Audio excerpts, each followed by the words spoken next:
이스라엘 백성들이 하나님이 그 놀라운 은혜를 힘입어서 애굽에서 나온 그 1세대들은 하나님 앞에서 원망 불평을 선택하고 불순종의 길을 선택해서 다 1세들은 여호수아 갈렙 빼고는 다 죽습니다. 이제 2세대들을 데리고 이제 가나안 땅을 들어가야 되는데, 가나안 땅에 바라보는 모압 평지 앞에서 모세가 광야 40년의 역사를 다시 이들에게 가르치기 위해서 설교한 내용이 신명기입니다. 오늘 본문은 그 결론에 해당되는 부분입니다. 그래서 광야 1세대는 불순종의 길을 선택해서 결국 그들은 망하는 삶을 살았는데, 2세대 너희들 봤지? 그들과 똑같이 어리석은 선택, 어리석은 길 가지 말고 하나님이 원하시는, 하나님이 복주려고는 그 삶을 살아가라. 그래서 이 신명기를 읽다 보면 반복하고 또 반복하고 강조하고 또 강조해서 하나님께서 출애굽한 이스라엘 백성들이 가나안 땅에 가서 하나님의 복을 누리는 것을 얼마나 원하시는지 그 하나님의 마음을 엿볼 수 있는 것이 또 이 신명기의 말씀이고, 특별히 오늘 본문도 바로 그런 것들을 우리에게 가르쳐주고 있어요. 1세대들이 광야에서 불순종해서 망하는 것을 우리는 성경에서 보았습니다. 그 1세대들이 망하는 것을 직접 눈으로 봤거나 그들의 얘기를 귀로 들었던 2세대들이 가나안 땅에서 어떻게 살았는지 우리는 봤습니다. 그러면 지금 예수 믿고 구원받은 우리들은 어떻게 살아가는 것이 이들의 실패를 교훈 삼고 때로는 이들이 승리의 모습을 교훈 삼을 수 있을 것인가? 오늘 본문을 통해서 우리는 세 가지 모습으로 나눠서 말씀을 나누고자 합니다. 먼저 첫째는 우리에게도 선택의 길이 있다는 것입니다. 이 선택의 길은 하나님 말씀에 순종하면, 그리하면, 그러면 이건 순종의 길을 의미하는 것이고, 그러나 하나님 말씀에 그러나를 다루면 불순종의 길을 얘기하는 것인데, 오늘 본문을 쭉 읽다 보면 오늘 본문의 15절 16절에 보면 15절 19절을 보면 그러죠. 내가 오늘 하늘과 땅을 불러 너희에게 증거를 삼느라. 내가 생명과 사망과 복과 저주를 내 앞에 두었은즉 너와 내 자손이 살기 위하여 생명을 택하고. 자, 우리 앞에는 두 가지 길이 있다는 겁니다. 그 두 가지 길을 내 앞에 두었다는 것입니다. 두 번 다 내 앞에 있다, 이렇게 얘기합니다. 그래서 그 길이 사망의 길도 있고 생명의 길도 있고 저주의 길도 있고 복의 길도 있다는 것입니다. 그래서 말씀에 순종하면서 살아가는, 그리하면의 순종의 길도 있고 말씀에 불순종하는 그러나의 길도 우리에게 있다는 것입니다. 저 말씀을 보다 보면 하나가 생각나는 게 있어요. 중도가 없구나. 신앙에는 중도가 없다는 것. 하나님의 말씀이, 우리가 보통 율법이 613가지 있다고 그러는데 613가지도 간단하게 두 개로 되어 있습니다. 하라, 하지 말라. 지금 여기도 생명의 길, 사망의 길, 복의 길, 저주의 길, 이렇게 딱 나눠져 있습니다.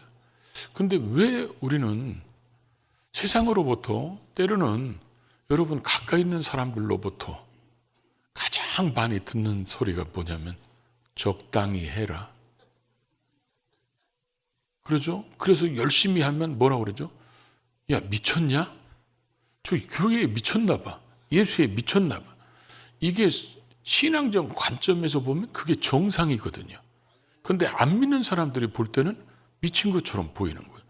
아니, 주일날 어쩌다 한번 빠질 수도 있지, 이렇게 생각하는데 우리는 절대 빠지면 안 돼요. 그러면 그 사람들의 입장에서 볼 때는 뭐예요? 미친 것 같아요. 그러니까 하나님 앞에도 적당히 하고 세상에도 적당히 하고, 그래서 양발 신앙을 가지라고 우리한테 유혹합니다. 이런 신앙은 성경에 없습니다. 신앙이 중도의 길을 선택하면 타협하게 됩니다. 적당히 타협하고 세상과도 적당히 타협하고 또 하나님과도 적당히 타협하려고 그럽니다. 성경에 에덴 동산에도 보면 생명의 나무, 생명과도 있었지만 선악을 알게 하는 나무도 있었습니다. 둘 중에 어떤 것을 먼저 먹느냐 하는 것은 아담과 하와가 선택인 것입니다. 그리고 하나님은 선악을 알게 하는 나무를 먹으면 죽을 것이다. 분명히 말씀했습니다. 그럼 안 먹어야 맞습니다. 근데 그들은 유혹을 받으니까 유혹을 받고 나서 하나님처럼 된다고 그러니까 갑자기 저거 먹으면 눈이 밝아지고 하나님처럼 된다고 그러고 나서 유혹받고 쳐다보니까 뭐예요? 먹음직하고 보암직하고 지혜롭게 할 만큼 탐스럽게 보이니까 그 유혹 때문에 그걸 먹게 됩니다.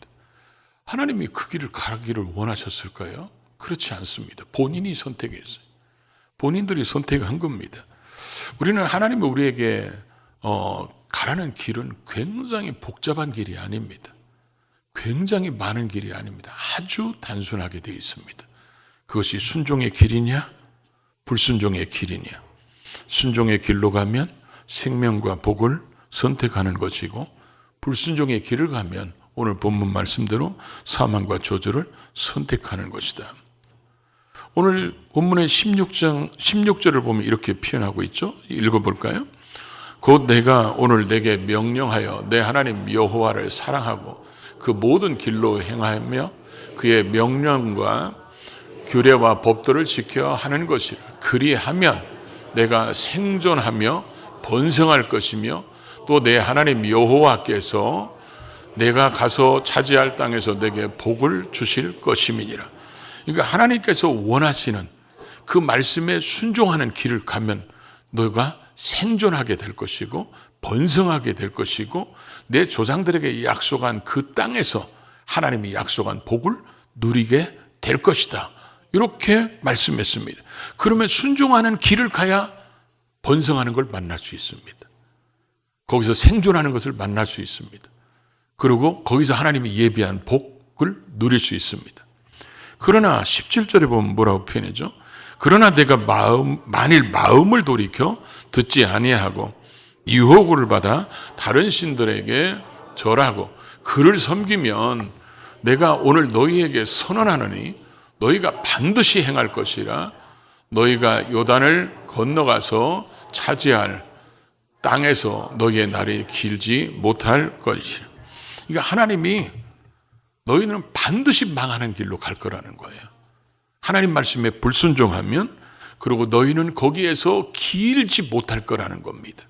그러면 이들이 거기 가서 만나는 게 뭘까요? 망하게 하는 것들을 만나게 될 것이고 그날에 길지 못하게 하는 것들을 만나게 될 거라는 것이죠.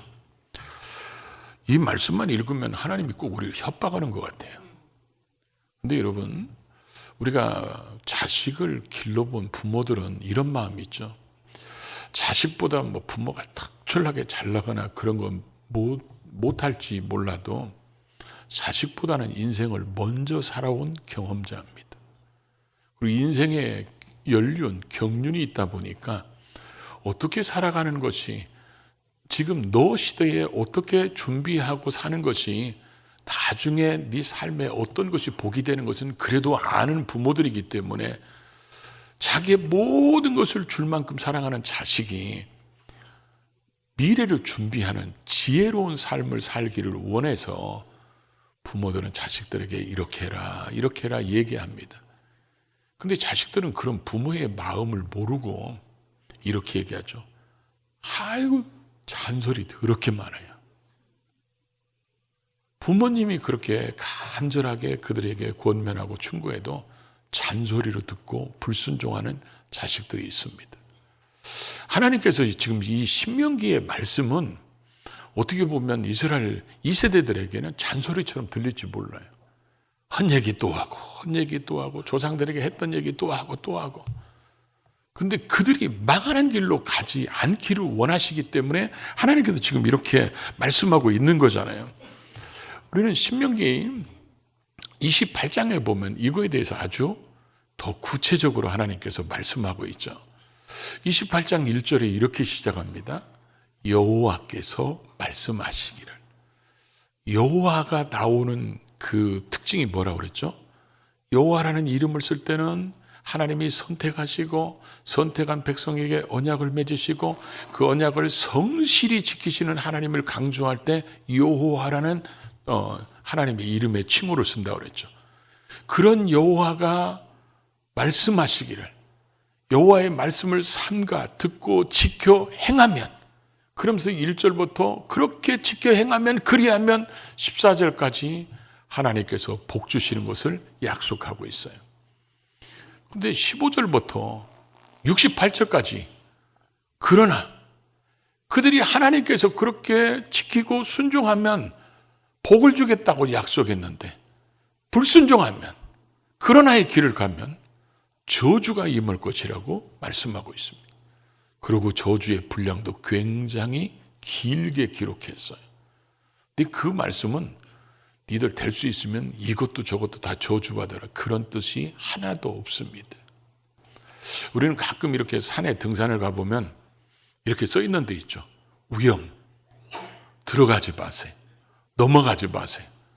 그럼 꼭 들어가는 사람이 있습니다. 꼭 넘어가는 사람이 있어요. 하나님께서 저주를 쏘는 것은 이런 삶이 되지 않도록 반드시 복된 삶의 길을 가라, 이렇게 하나님께서 우회적으로 우리를 사랑해서 주시는 말씀이 바로 저주에 대한 그런 말씀입니다. 우리가 잠언 3장을 쭉 읽다 보면 우리말 성경에는 반복되는 단어가 있죠. 그리하면, 그리하면, 그리하면. 그래서 1절에 보면 내 아들아 나의 법을 잃어버리지 말라, 내 마음으로 나의 명령을 지키라. 그리하면 그것이 내가 장수하며 많은 해를 누리며 내게 평강을 더할 것이다. 그러고 나서 4절에 가서 또 그러죠. 그리하면 하나님과 사람 앞에서 은총과 귀중히 여김을 받을 것이다. 그러면서 또 그리하면이 계속 써 있는 것을 보게 됩니다.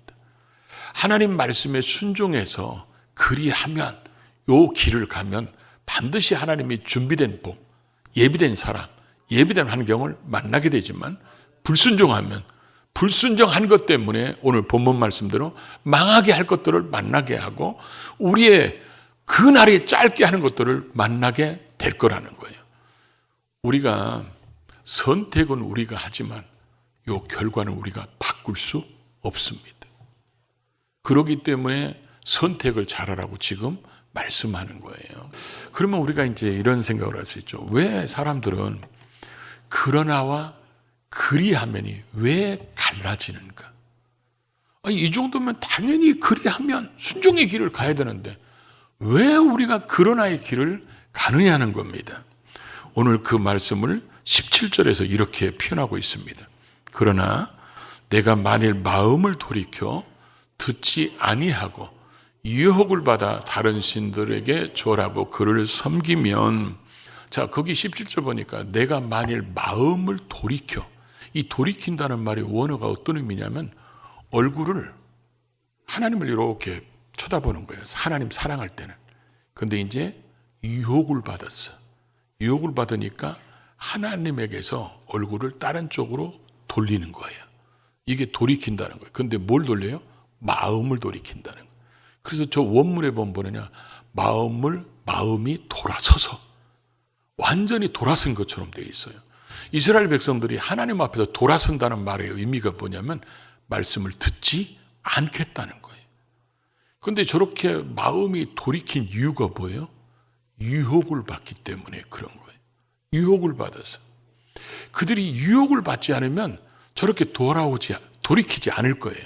근데 유혹을 받으니까 이게 돌이키는 모습을 갖게 되는데, 우리는 그런 예를 성경에서 솔로몬을 보면 저 말씀이 금방 이해가 될 거예요.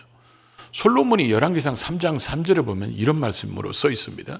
솔로몬이 여호와를 사랑하고 그 아버지 다윗과 같이 행했다, 이렇게 기록되어 있는데, 그런 솔로몬이 10장에 가면 부귀와 영광이 극에 달합니다. 인간이 누릴 수 있는 최고의 복을 솔로몬이 누립니다. 그러고 나서 11장에 가보면 11장 1절에 솔로몬 왕이 이방의 모든 여인을 사랑했다고 기록되어 있습니다. 근데 이 사랑이 2절에 가보면 솔로몬이 그 여인들을 사랑했더라, 이렇게 또 기록되어 있습니다. 여러분, 사랑하면 부모가 자식을 사랑하니까 자식에게 모든 걸 다 주잖아요. 다 주려고 그러고 자기 목숨까지 주려고 그러잖아요. 연인끼리도 사랑하면 뭐든지 해주고 싶고 뭐든지 다 주고 싶은 거예요. 하나님이 우리를 사랑하기 때문에 도저히 줄 수 없는 그 하나까지 주셨다는 의미를 강조하기 위해서 독생자 예수까지 우리한테 주셨다고 그랬어요. 사랑하기 때문에 주신 거거든요. 그 사랑하기 때문에 그 독생자 예수 그리스도를 믿음으로 우리는 구원을 받았어. 그건 구원받은 우리가 이 하나님의 사랑을 갖고 살아야 되는데 이 사랑이 변질된다는 거예요. 그래서 솔로몬이, 그렇게 하나님을 사랑했던 그 솔로몬이 이방 여인을 사랑하는데 이 사랑이 형식적으로 가짜가 아니었다는 거예요, 솔로몬이. 그러니까 이방 여인들을 진짜로 사랑하니까 2번씩이나 1절이나 2절에 기록되어 있고 4절에 보니까 그 여인들이 솔로몬의 마음을 돌이켜가지고 다른 신들을 섬기게 만들어서 솔로몬이 결국 그 여인들이 원하는 대로 다 해주겠다. 니들 원하는 게 뭐야? 그랬더니 신전입니다. 자기들이 고향 땅에서 가져온 신, 고향 땅에서 섬겼던 그 신을 여기다 섬길 수 있도록 신전을 만들어줘요. 그래서 솔로몬이 한 여자 만들어주니까 또 다른 여자가 신전 만들어줘요. 솔로몬이 또 여자는 많지 않잖아요. 1000명밖에 안 되잖아. 그러니까 이 신전 저 신전 다 만들어다 보니까 이스라엘 백성들이 예루살렘 반대쪽에 있는 감람산이 있잖아요. 그 감람산에 큰 신전이 있으니까 나중에 후손들이 그 산을 뭐라고 그랬죠? 멸망산이라고 그랬죠. 저기서 솔로몬이 세운 우상 신전들 때문에 망했다는 거예요. 솔로몬이 그 이방 여인들을 진심으로 사랑하니까요, 그들이 원하는 대로 신전을 세워주고 그들이 그 유혹하는 것에 따라서 마음이 변질돼서, 솔로몬도 여러분 보십시오. 여호와를 사랑할 때 1000번제를 드리고 여호와를 사랑할 때 성전을 건축했잖아요. 그런 솔로몬이 그리하면으로 살다가 다윗의 길과 같이 살다가 저런 유혹을 받으니까, 여인들의 유혹을 받으니까 마음이 그러나로 바뀌어가지고 하나님 사랑하는 것이 이방 여인으로 바뀌었다는 거예요. 그러니까 솔로몬이 저런 모습이 됐다는 거죠. 오늘 우리도 그렇습니다. 솔로몬 같이 저렇게 우리를 바꾸기 위해서 다양한 유혹들, 다양한 방법으로 우리로 하여금, 때로는 우리가 하나님 사랑해야 될 우리가 돈을 사랑하게 만들어지고 세상을 사랑하게 되고, 그래서 바울 곁에서 노마의 복음화를 꿈꾸며 세계 복음화를 꿈꿨던 데마 같은 사람을 뭐라고 표현했죠? 데마는 세상을 사랑하여 데살로니가로 돌아갔다는 거예요. 돌이켰다는 겁니다. 세상을 사랑해서. 그런 것들이 우리에게 계속 찾아오게 만드는 거예요. 그래서 우리로 하여금 그리하면의 신앙이 가는 것이 바른 신앙이고, 그게 구원받은 사람들이 당연히 마땅히 가야 할 길임을 알고 있음에도 불구하고 유혹을 받으면 다른 것이 더 좋아 보이고, 다른 것이 더 행복해 보이고, 다른 것이 인생에 즐거움이 있는 것 같고, 그러니까 거기에 빠지게 되면 우리의 신앙이 변질이 되기 시작합니다. 그래서 돈을 사랑하고 쾌락을 사랑하고 세상을 사랑하고 명예를 사랑하고, 이것 때문에 하나님 사랑이 변질되면 결국 망하는 길로 갑니다. 그래서 우리가 신앙생활이 정말 잘하는 게 뭐냐? 하나님을 사랑하고, 지금 16절에도 여호와를 사랑하라는 거예요. 20절에도 다시 반복해서 얘기합니다. 여호와를 사랑하라는 거예요. 여호와를 사랑해서 그 말씀을 청종하고 그를 의지하라는 거예요. 여호와를 사랑하면 그 말씀을 듣고 그 말씀을 지킨다는 겁니다. 근데 이 여호와를 사랑하는 것을 어떻게든지 사탄은 우리로 하여금 변질되게 만들어서, 그렇게 유혹에 빠지게 해서 변질되게 만들어서 하나님이 원하시는 준비된 복의 길로 가지 않게 하고 하나님이 원치 않는 길로 가게 만들어서 우리의 인생을 실패작으로 만들려고 바라가는 게 사탄의 노림수라는 거죠.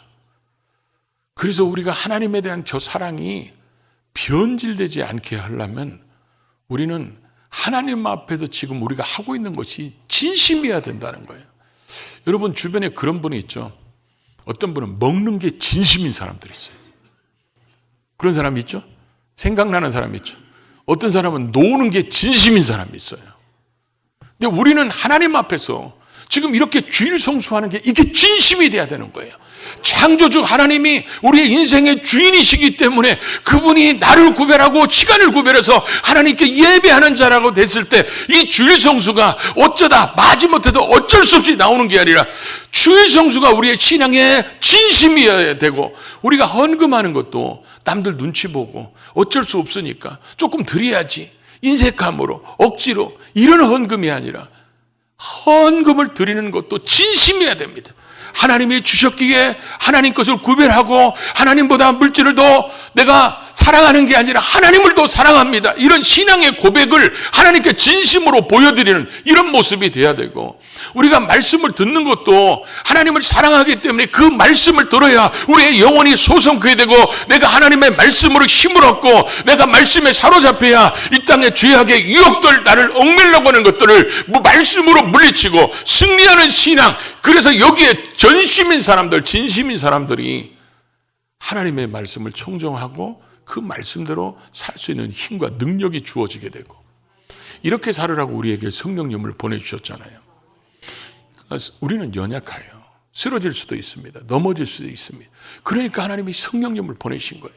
어리석기 때문에 성령님이 오셔서 우리로 하여금 하나님의 말씀을 깨닫게 하고 하나님의 때를 알게 하고 우리가 해야 될 바를 알게 해서 우리를 이끌어 가시고 우리에게 말씀하시고 우리를 지배하시는 이 성령님이 내 삶을 주관하시는 것에 진심이어야만이 우리는 저 사랑이 변질되지 않는다는 거예요.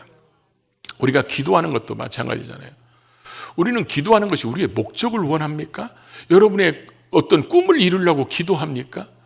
예수 믿고 구원받은 사람들은 그게 목적이 돼서는 안 됩니다. 하나님께서 예수를 십자가에 못 박아 죽게 하시며 부활하게 하셔서 우리를 구원하신 가치가 우리의 욕심 챙기라고 하신 분이 아닙니다. 십자가의 사랑을 제대로 알고 복음을 제대로 깨달은 사람은 하나님이 나를 예수 그리스도를 통해서 구원하셨다면 내가 주님 앞에 서는 그날까지 내 인생을 어떻게 하나님 앞에 살 것인가, 하나님이 원하시는 삶이 뭐고 하나님의 뜻이 무엇인가를 하나님 앞에 엎드려 구하는 것입니다.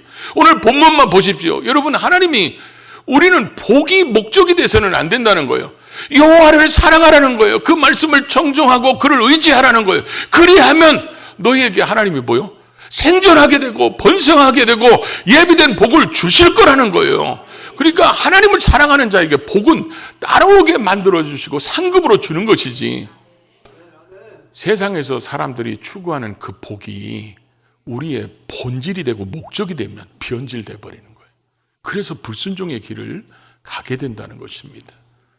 우리는 예배 드리는 것도 여러분 진심이시기를 바랍니다. 예배는 구경꾼이 돼서는 안 돼요. 예배는 내가 드리는 겁니다. 내가 하나님 앞에 예배 드리는 거예요. 예배는 보는 게 아니고 드리는 겁니다. 예배의 주인공이 내가 돼서 하나님께 영광 드리는 예배, 성령과 말씀 안에서 드려지는 진정한 예배가 돼서 하나님과의 교통이 살아있는 그런 예배를 드려야 우리의 신앙이 변질되지 않는다는 겁니다. 우리가 지금 하나님과의 관계 속에서 맺고 있는 이런 것들이 진심이어야 됩니다. 그렇지 않으면 우리의 신앙은 형식적이 되고 변질됩니다. 그러면 하나님이 원하는 길, 당연히 그리하면 길을 알면서도 그러나로 바뀌어져 버립니다. 하나님은 절대 우리에게 그런 삶을 원하시지 않습니다. 예수 그리스도의 핏값으로 구원받은 우리가 그렇게 살으라고, 그러나 이 신앙으로 살으라고 구원하신 목적이 거기 있지는 않을 겁니다. 우리는 다시 2월을 출발하면서 하나님이 원하시는 신앙대로 살아서 그리하면 그 속에 하나님이 감춰놓아 있던 그런 놀라운 복들을 맛보고 누리며 성취되는 것을 보며 사는 우리 모두가 될 수 있기를 주의 이름으로 축복합니다.